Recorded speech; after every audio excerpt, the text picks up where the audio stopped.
Bonjour, bienvenue dans cet audio. Je vous parle de numérologie et des informations que vous pouvez obtenir avec votre bilan en numérologie appliqué à la psychogénéalogie.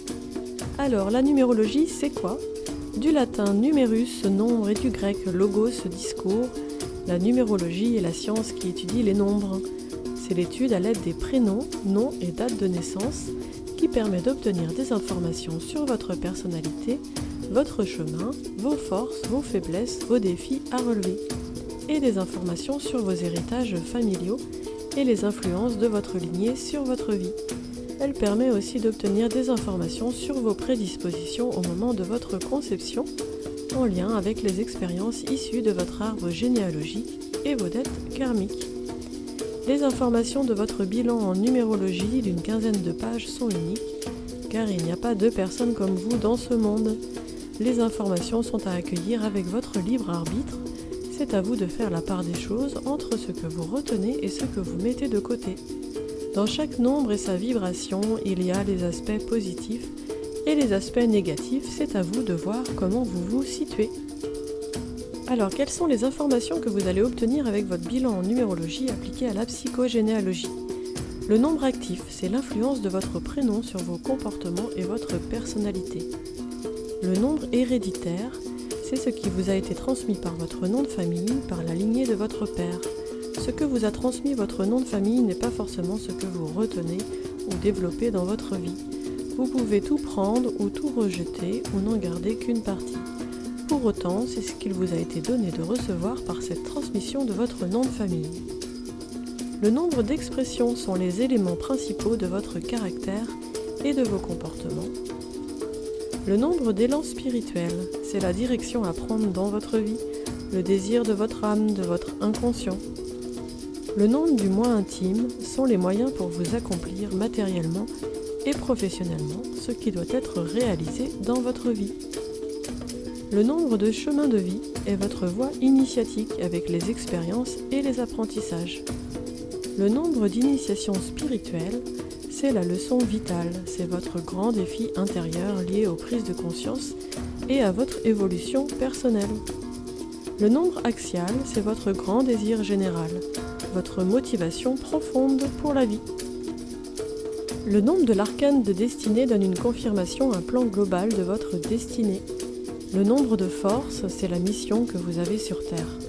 Le nombre de défis d'élan spirituel, c'est la clé au niveau de vos comportements et dans les relations humaines privées, ce que vous utilisez dans votre vie privée pour sortir d'une situation délicate. Le nombre du défi du moi intime, c'est la clé au niveau professionnel, matériel et dans les relations d'affaires ou de travail, ce que vous utilisez pour sortir d'une situation délicate dans la vie professionnelle. Le nombre du défi d'expression, c'est la clé au niveau du comportement en général, vis-à-vis d'autrui et son image extérieure, ce que vous utilisez pour sortir d'une situation délicate dans la vie en général. Le nombre essence, c'est ce qui influence votre personnalité. Le projet sens conscient, c'est la mission de vous, enfant, attendue par vos parents. Permet de vous poser la question sur comment vous, enfant, vous avez répondu à ce projet dans votre vie. Les conflits continuels avec les parents ou un des deux indiquera que vous, enfant, a refusé ce projet. Les bonnes ententes indiqueront que vous avez accepté. À nuancer toutefois en fonction de votre propre chemin de vie. Le projet sens inconscient, c'est la mission qu'avaient les enfants de votre arbre à remplir auprès de leurs parents.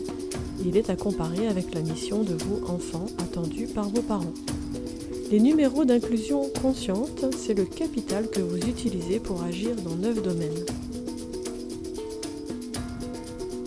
1. Le regard sur votre père au moment de votre naissance, vous-même en tant que père, homme, masculin, mari. Votre partie masculine, l'autorité. 2. Votre regard sur votre mère au moment de votre naissance, vous-même en tant que mère, femme, féminin. Épouse, la partie féminine de vous, la coopération, l'association, l'écoute. 3. Vous-même quand vous étiez enfant, votre vision de l'enfant idéal, la partie enfant intérieur. Votre sens de la communication, la créativité, le goût pour les arts corporels, chant, dessin, musique. 4. Vous-même avec votre manière de travailler, le travailleur, le poseur de cadre, de règles, les conditions idéales pour travailler, le rapport aux règles, la discipline, le pouvoir de la pensée. 5. Vous-même dans votre intimité, la partie sexuelle, votre approche de la santé, votre regard sur l'humain, votre sensibilité à la liberté, au mouvement.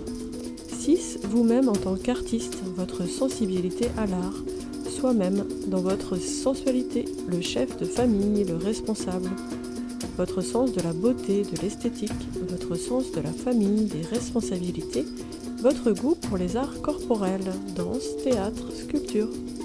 7. Vous-même en tant qu'intellectuel, cérébral, philosophe, étudiant, votre intérêt pour les études, la partie pensante, vos conditions indispensables pour apprendre, le goût pour les études, la réflexion, le cadre spirituel et philosophique. 8. Vous-même en tant que gestionnaire de votre argent, en tant qu'utilisateur du pouvoir, de la puissance, votre recherche de l'équilibre dans votre vie. 9. Vous-même en tant qu'altruiste, érudit, professeur, la partie don, transmission et désintéressement du soi. Votre côté altruiste, imaginaire, vos rêves, votre capacité à accueillir l'étranger, la transmission à l'autre, le sacrifice de soi. Le nombre de votre année personnelle, c'est votre tendance pour l'année actuelle. Il conviendra alors de développer cette tendance si elle est intéressante pour vous, ou dans le cas contraire, d'être très prudent pour limiter les éventuels dégâts. Enfin, les numéros de dettes karmiques sont les dettes karmiques héritées de votre lignée, c'est-à-dire des traumatismes impossibles à surmonter par vos ancêtres de leur vivant et qu'ils vous ont légués et dont vous héritez la résolution à mener à bien. Si vous n'arrivez pas à résoudre ces dettes de votre vivant, ce sera à vos enfants de les résoudre. En revanche, si vous avez résolu par vos expériences de vie certaines de ces dettes avant de concevoir vos enfants, elles ne leur seront pas transmises. Il existe 7 dettes karmiques, 13, 14, 15, 16, 19, 26, 33. La dette au travail et à la mort, 13. On retrouve ici les adultes morts jeunes, ou morts avant ses propres parents, ou morts au travail, concerne aussi les enfants qui travaillaient, les parents arrêtés de travailler jeunes, comme retraite anticipée forcée. Résultat, le descendant pourra être hyperactif, ne voudra jamais se reposer. Le repos, c'est pour les fainéants, peut aller aussi jusqu'à la maladie, pour lui permettre de se reposer avec une bonne excuse pour lui. La dette à la sexualité et à la violence, 14. Ici, on retrouve des mémoires de violence physique et sexuelle, toute forme d'événements liés à quelque chose de violent, les accidents. Résultat, le descendant connaîtra de fortes difficultés financières ou sexuelles ou dans ses relations amoureuses qui attireront la violence ou l'ensemble si cette dette est importante dans son bilan. La dette à la dépendance, 15. Ici, le foyer est ailleurs que dans son foyer naturel. L'amour est virtuel, l'enfant est élevé par d'autres, car sa famille biologique a disparu ou l'a abandonné. Ses enfants voudraient toujours être ailleurs, mais ils sont dépendants du foyer d'accueil, ils sont redevables à ce foyer. Résultat, le descendant vivra une dépendance à laquelle il aura de grandes difficultés à se libérer seul, par exemple alcool, cigarettes, drogue, médicaments, malgré toute sa volonté personnelle pour s'en sortir. La dette à l'amour, 16. Ici, les amours impossibles, ceux qui font souffrir, des mémoires d'amour qui n'ont pas pu être vécues, soit à cause d'une mort brutale, soit par le départ de l'autre personne, soit par l'interdiction de l'union. La relation amoureuse est dans la souffrance. Résultat, le descendant connaîtra des amours compliqués, jamais sereines. Soit les unions seront interdites, divorce, soit elles seront cachées, amant, maîtresse, soit difficiles, avec un changement fréquent de conjoint. La dette à l'autorité, 19. Ici, conflit avec l'autorité, ne supporte pas toutes les formes de pouvoir ou use de son autorité sur les autres. Des mémoires liées à des abus d'autorité. Résultat, le descendant aura des relations déséquilibrées avec les autres, soit dans l'affrontement ou dans la soumission ou dans le pouvoir et la manipulation. La dette au suicide, 26. Toute forme de suicide conscient et inconscient à travers des comportements, maladies, accidents, tentatives de suicide. Dans la mémoire, on retrouve beaucoup de morts jeunes, mais aussi des suicides. Résultat, le descendant aura un comportement suicidaire. Soit son caractère sera dépressif, morbide, soit il se rendra dépendant aux médicaments, soit sera fasciné par les sports extrêmes, le flirt avec la mort, par l'adrénaline. La dette au sacrifice 33, on retrouve ici les crimes, sacrifices, malédictions, toutes les histoires d'agression, y compris de territoire et les problèmes de tête. Résultat, le descendant se sentira comme maudit dans sa vie, fera souvent des mauvais choix dans tout domaine, aura du mal à connaître ou accepter la notion du bonheur.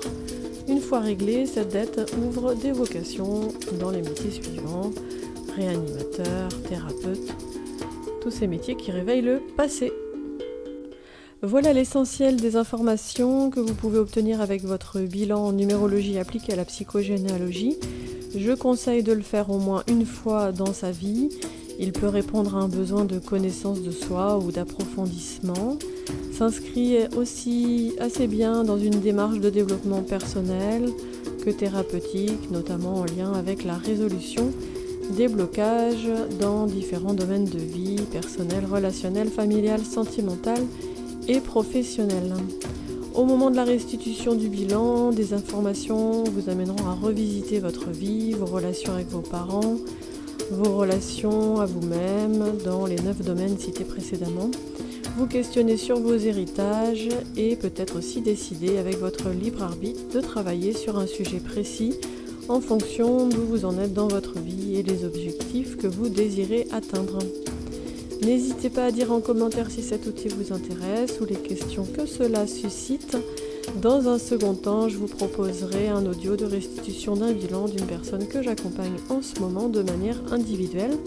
Cela vous permettra de vous rendre compte autrement des apports personnels de cette démarche. Je vous remercie et vous souhaite une très belle journée. À bientôt.